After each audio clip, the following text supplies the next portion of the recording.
Hi guys, yeah, so I'm going to do a bit of a look through the STA2 and should you buy it? Well, if you have a Japanese tank, then yes, for God's sake.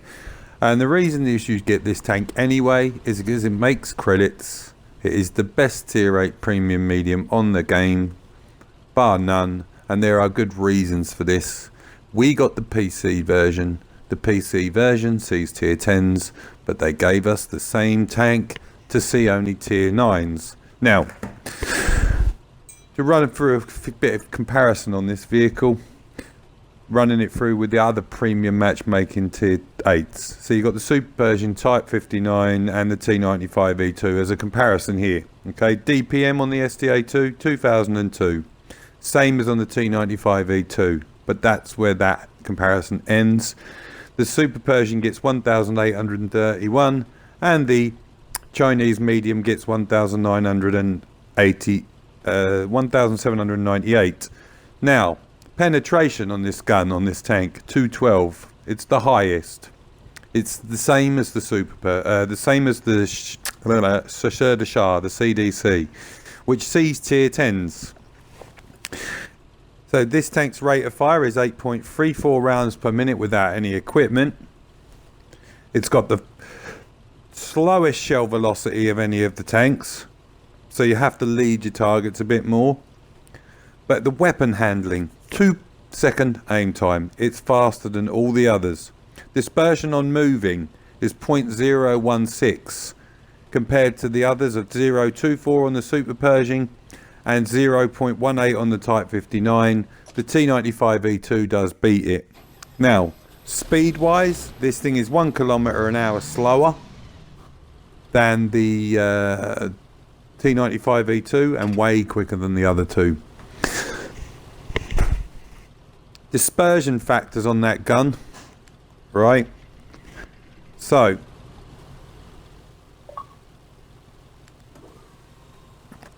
.1 on turret traverse, that's ridiculously good.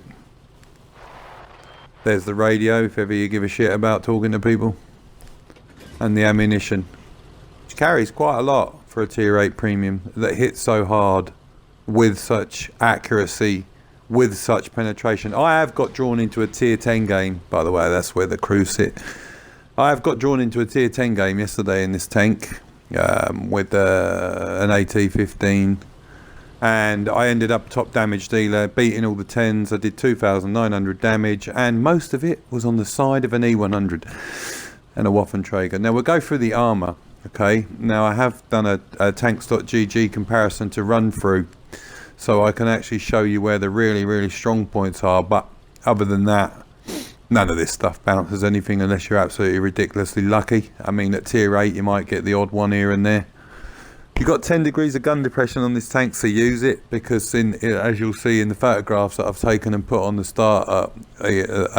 on Facebook page, the gun mantlet has an effective armour value on the front corners of around about 276, I think.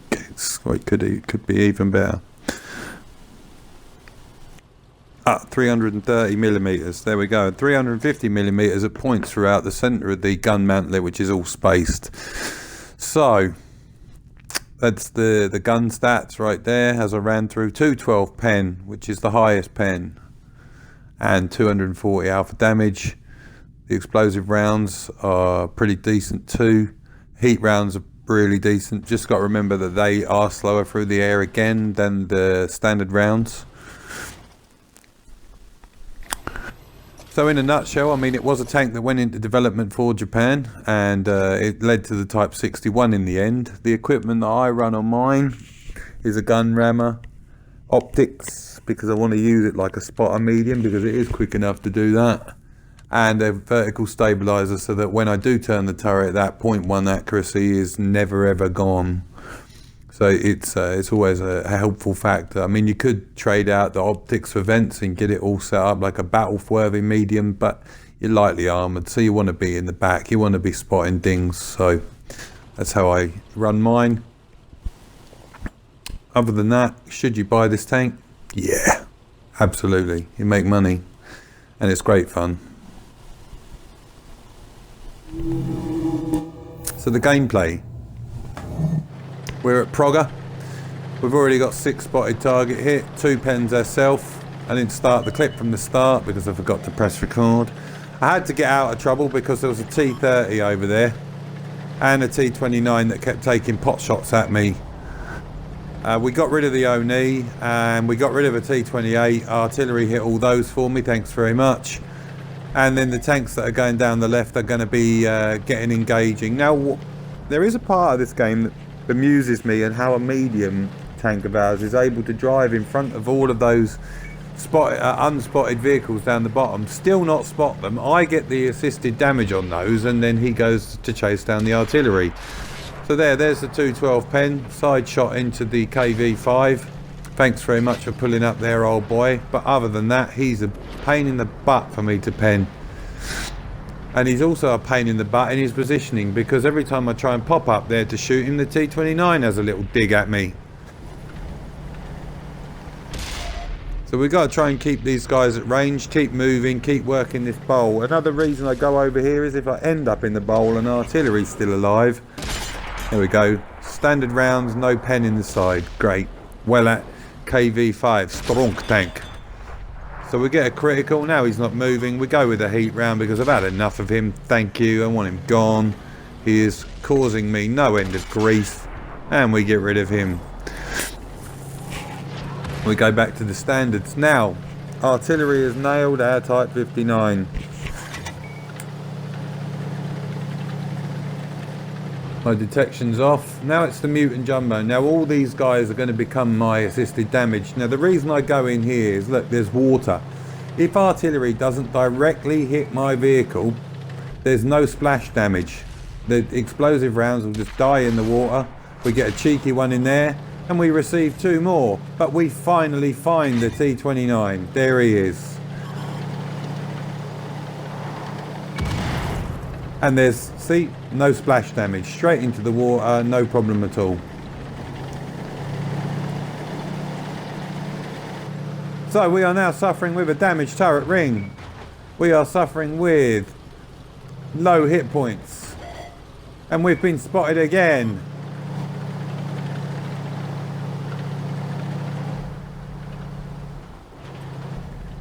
So just keep the tank moving. Now thankfully the mutant jumbos died.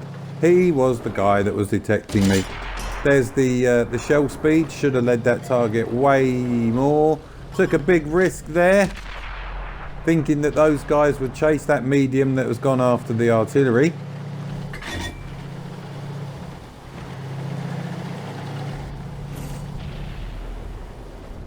Nope, he's gone. So we get the spotted assist on the T30. Whether he was playing at this point, no.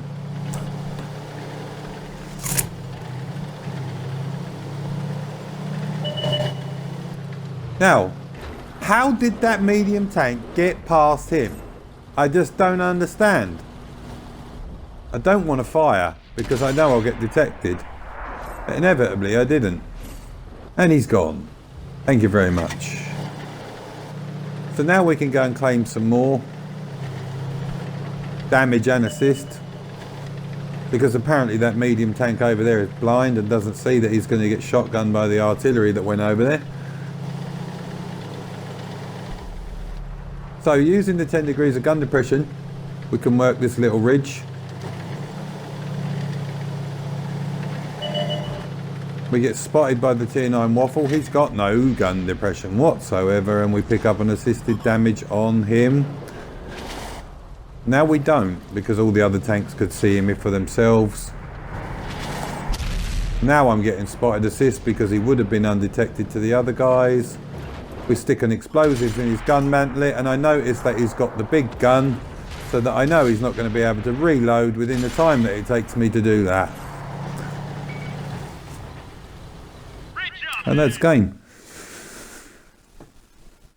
It is the game that gave me my first mark of excellence on this tank. Pick up 100,000 credits, 2,383 base XP. We pick up a top tank performance. And thanks for watching. See you on the next one.